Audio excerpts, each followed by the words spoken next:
Good morning all of you. आज की class में आप सभी का स्वागत है।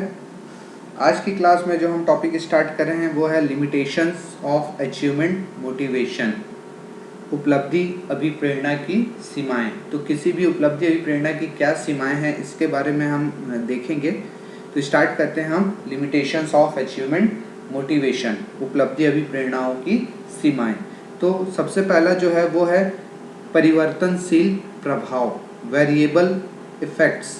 तो उपलब्धि की मात्रा यदा कदा परिवर्तित होती रहती है, इसलिए उपलब्धि के द्वारा अभिप्रेरित करने का प्रभाव भी परिवर्तनशील होता है। उपलब्धि के बढ़ जाने पर यह प्रभाव बढ़ जाता है और उपलब्धि के घट जाने पर यह प्रभाव घट जाता है। ठीक है, मतलब जो है ये वेरिएबल इफेक्ट है, परिवर्तनशील प्रभाव है। दूसरा है अस्थायी प्रभाव, टेम्परेरी इफेक्ट। जब कोई उपलब्धि दिखाई देती है तब तक अभिप्रेरणा होती है और उपलब्धि ना रहने पे अभिप्रेरणा भी समाप्त हो जाती है, अतः उसका प्रभाव अस्थायी होता है। तीसरा है हार्दिक लगाव की कमी, लैक ऑफ हार्टली एफिलिएशन। जब कोई व्यक्ति कोई कार्य प्राप्त करने के लिए किसी उपलब्धि की इच्छा के कारण अभिप्रेरित होता है या किया जाता है, तब उस व्यक्ति का उस लक्ष्य के प्रति बौद्धिक या मानसिक लगाव होता है, न कि हार्दिक। बौद्धिक या मानसिक लगाव हमेशा लाभ हानि के कारण से प्रभावित होता है, जबकि हार्दिक लगाव में ऐसा नहीं होता है। अतः उपलब्धि अभिप्रेरणा में हार्दिक लगाव की कमी रहती है। तो ये जो 3 पॉइंट हैं, परिवर्तनशील प्रभाव, अस्थायी प्रभाव और हार्दिक लगाव की कमी, ये किसी भी उपलब्धि अभिप्रेरणा की सीमाओं को दर्शाता है। ठीक, हमारा जो अगला टॉपिक है वो है क्रिएटिव थिंकिंग, जिसे हम कहते हैं रचनात्मक सोच।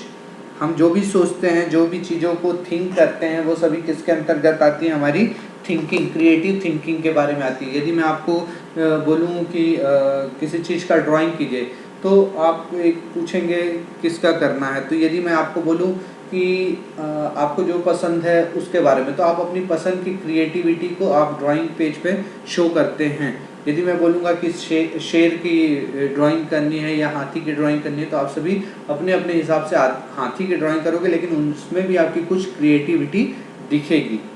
ठीक है, तो रचनात्मक सोच यही होता है कि हम किस कार्य को किस प्रकार से करते हैं, ये हमारे क्रिएटिव थिंकिंग के अंतर्गत आती है। तो रचनात्मक सोच वह होती है जो कि कार्य रूप धारण करने के बाद किसी नई वस्तु जो कि इनोवेटेड है, नवाचारित है तथा उपभोक्ता के लिए उपयोगी हो, वह इस सबसे ऊपर समाज के हित में हो, परिवर्तित हो जाती है। मतलब यहाँ पे रचनात्मक सोच क्या होता है कि उपभोक्ता के लिए तो उपयोगी हो ही, इसके अलावा वो क्या हो, समाज के हित में हो। ठीक है, तो रचनात्मक सोच किसी उद्यमी की सर्वाधिक मूल्यवान धरोहर होती है। यह उसके व्यक्तित्व की सर्वाधिक महत्वपूर्ण विशेषता होती है। सफल उद्यमी विचार करने में समय का निवेश करते हैं, क्योंकि वे अपनी रचनात्मकता एवं इससे उत्पन्न होने वाली युक्तियों को पहचानते हैं। ऐसे व्यक्तियों का ध्यान पूर्णतः उनकी कंपनी के मूल्यों, दृष्टिकोणों एवं उद्देश्यों पर केंद्रित होता है तथा वे इन्हें अपनी कंपनी के उत्पादों एवं सेवाओं के रूप में व्यक्त करते हैं। रचनात्मक सोच द्वारा वे उन उपभोक्ताओं या संभावित उपभोक्ताओं की पहचान कर लेते हैं जो कि उनकी इकाई के उत्पादों और सेवाओं के विकास में नई युक्तियों का सुझाव दे सकते हैं। वे इन व्यक्तियों से विक्रय तकनीक एवं विपणन तंत्र के संबंध में भी महत्वपूर्ण परामर्श प्राप्त कर सकते हैं।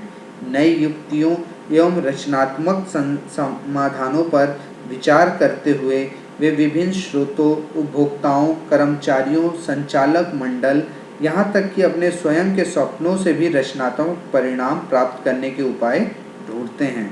उनकी रचनात्मक योग्यताओं वाले व्यक्ति को नियुक्त कर उन्हें उन पदों पर आसीन करते हैं जहाँ उनकी रचनात्मकता उभर कर सामने आ सके। वे अपने कर्मचारियों के सुझावों को कंपनी की महत्वपूर्ण धरोहर मानकर चलते हैं।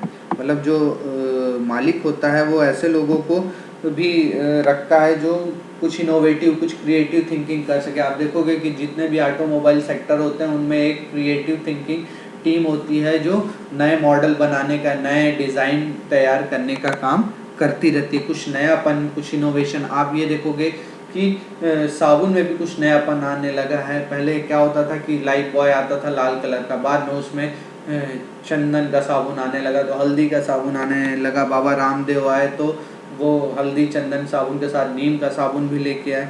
तो बहुत सारी चीज़ें हैं जो क्रिएटिव थिंकिंग के अंतर्गत आती हैं। तो यहाँ पे जो क्रिएटिव थिंकिंग है उनकी बहुत सारी विशेषताएं भी हैं जो रचनात्मक सोच को बढ़ावा देती हैं। तो कैरेक्टरिस्टिक्स या जो विशेषताएं हैं किसी भी रचनात्मक सोच की, तो रचनात्मक सोच में पर्यावरण की समझ का समावेश होता है। यह सदैव दृष्ट तथा भविष्य अभिमुखी होती है। यह आंतरिक तथा बाह्य वातावरण की विस्तृत जानकारी से संबंध होती है। रचनात्मक चिंतक एक दूरदर्शी नेता होता है जो ऊंचे स्वप्न देखता है। रचनात्मक चिंतन में ऊंचे सपने देखना, उन्हें पूरा करने में आने वाली बाधाओं को दूर करना तथा फिर से सपने दूसरों को बेचना सम्मिलित होता है। इसमें वास्तविकता के कोहरे को पार देखने की शक्ति होती है। साथ ही जो कुछ भी सोचा गया है उसे दूसरों की स्वीकृति दिलाने की विशेषता भी होती है। स्थिति को भांपना तथा अड़चनों के बीच से मार्ग बनाकर लक्ष्य तक पहुंचना रचनात्मक सोच की महत्वपूर्ण विशेषता होती है। बिना कुछ कार्य किए सोचते रहना सिर्फ एक स्वप्न के समान है तथा बिना रचनात्मक चिंतन किए कोई कार्य करना मात्र समय नष्ट करना है। सिर्फ आप सोचते रहोगे और कोई कार्य नहीं करोगे तो वो एक स्वप्न की तरह होगा, और बिना सोचे काम करोगे तो वो समय नष्ट करने के बराबर होगा। रचनात्मक सोच के साथ किया गया कार्य संपूर्ण विश्व को बदल सकता है। ऐसा सोचा जाता है कि बिना रचनात्मक सोच के उद्यमी अस्तित्वहीन हो जाएगा। अतः रचनात्मक सोच के प्रमुख लक्षण या गुण निम्नलिखित हैं। पहला, इसमें मूल्यों का निर्माण होता है। ठीक है, सकारात्मक, पहला जो है इसमें मूल्यों का निर्माण होता है। सकारात्मक दृष्टिकोण रचनात्मक सोच को जन्म देता है। मूल्य दृष्टिकोण का आधार होते हैं। रचनात्मक चिंतक अंधेरी रात्रि में तारों के समान होते हैं जो कि उन मूल्यों तथा सिद्धांतों को लगातार प्रकाशित करते रहते हैं जो उनके व्यवसाय का आधार है। दूसरा, इससे विश्वास का वातावरण निर्मित होता है। रचनात्मक सोच रखने वाले उद्यमी कर्मचारियों के प्रयासों को चुनौतीपूर्ण लक्ष्यों की ओर अग्रसर करते हैं और उन्हें लगातार गतिमान बनाए रखते हैं। वे लोगों को उस मार्ग पर चलने के लिए प्रेरित करते हैं जहां वे लोग पहले कभी नहीं चले हैं। तीसरा है, इससे रचनात्मकता को प्रोत्साहन मिलता है। ऐसे श्रमिक जिन्होंने जोखिम उठाया किंतु सफल नहीं हो पाए, उन्हें रचनात्मक सोच वाले उद्यमी दंडित नहीं करते, क्योंकि वे जानते हैं कि असफलता रचनात्मकता का एक प्राकृतिक अंग है, क्योंकि नवाचार युक्त व्यवहार भविष्य की सफलता की पूंजी है। चौथा, रचनात्मक सोच ना उत्तर स्वीकार करती है।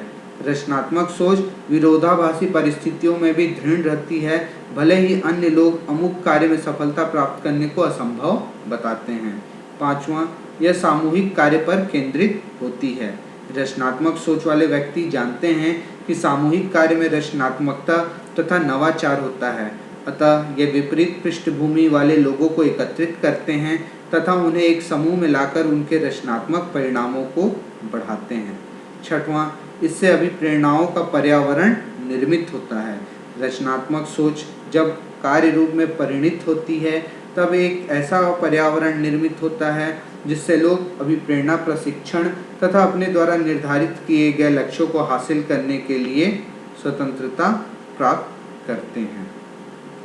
इसके अलावा जो अन्य विशेषताएं हैं वह है, जब परिवर्तन की आवश्यकता होती है तब यह परिवर्तन लाने हेतु उत्प्रेरक बन जाते हैं। दूसरा, यह दूसरों की सफलता पर प्रसन्नता व्यक्त करते हैं। तीसरा, यह दूसरों का सम्मान तथा सहयोग करते हैं। चौथा, इसकी निर्देशित करने की प्रवृत्ति होती है। पांचवा, यह दोषारोपण करने के स्थान पर सीखने के लिए प्रेरित करती है। छठवां, इसकी प्रवृत्ति संबंधों को सुधारने की होती है। सातवां, यह अधिकाधिक नेता बनाने का प्रयास करती है। और 8वां, यह उन लोगों को खतरों से बचाती है तथा उन्हें वास्तविकता का आभास कराने हेतु भी प्रवृत्त करती है। तो हमारी जो क्रिएटिव थिंकिंग है, रचनात्मक सोच है, उसकी मुख्य जो विशेषताएं या गुण हैं, उसके जो मुख्य लक्षण हैं वो हैं, पहला, इससे मूल्यों का निर्माण होता है। दूसरा, इससे विश्वास का वातावरण निर्मित होता है।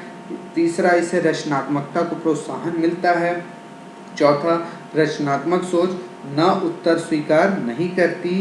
पांचवां, यह सामूहिक कार्य पर केंद्रित होते हैं। छठवां, इससे अभिप्रेरणाओं का पर्यावरण निर्मित होता है।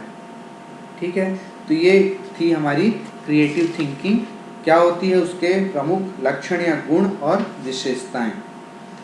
अगला जो हमारा टॉपिक है वो है रिस्क टेकिंग एबिलिटी, जोखिम लेने की क्षमता। जोखिम उठाना उद्यमी का एक भौतिक गुण होता है। जब तक वो रिस्क नहीं लेगा वो बिजनेस में सक्सेस नहीं हो सकता है। तो यहाँ पे जोखिम लेने की क्षमता क्या है, तो कोई भी व्यक्ति उद्यमी तभी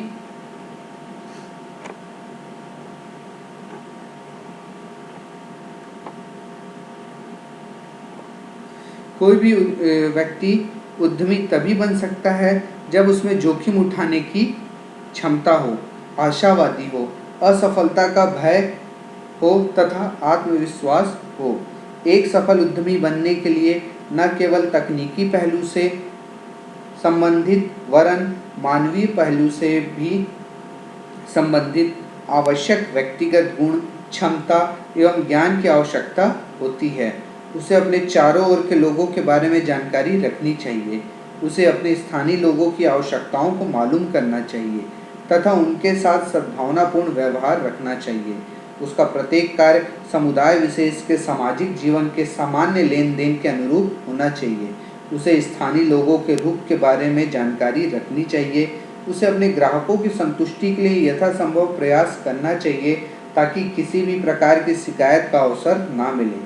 एक सफल उद्यमी के लिए कुछ ऐसी बातों पर ध्यान देना जरूरी है जो व्यवसाय के पतन का कारण बनते हैं, जैसे गलत व्यापार का चयन करना, उपयुक्त स्थान का चुनाव न करना, त्रुटिपूर्ण योजना बनाना, पूंजी का अभाव होना, प्रबंध का दक्ष न होना, कर्मचारियों का ठीक चयन न होना, लागत मूल्य का ऊंचा होना, पुरानी तकनीक का प्रयोग करना, दूसरे लोगों के साथ मिलजुल कर न चलना, सद्भावी संबंध बनाने में कमी होना इत्यादि। अतः उद्यमी को इन सब बातों पर भली भांति विचार कर लेना चाहिए तथा जहाँ तक संभव हो इन त्रुटियों से बचने का हर संभव प्रयास करना चाहिए। उपयुक्त बातों के अतिरिक्त उद्यमी को स्थानीय लोगों के साथ समय समय पर बातचीत द्वारा इनकी समस्याओं का अध्ययन करते रहना चाहिए। उसे इस बात का प्रयत्न करना चाहिए कि ग्राहकों, फुटकर व्यापारियों तथा थोक व्यापारियों की आवश्यकताओं के अनुसार व्यवसाय का विकास हो। लोगों की भावनाओं के अनुरूप कार्य करने तथा उनके साथ मिलनसार व्यवहार करने व उनके दिलों को जीत सकता है। इसके विपरीत ग्राहकों की समस्याओं की ओर ध्यान न देने पर व्यवसाय का पतन हो सकता है।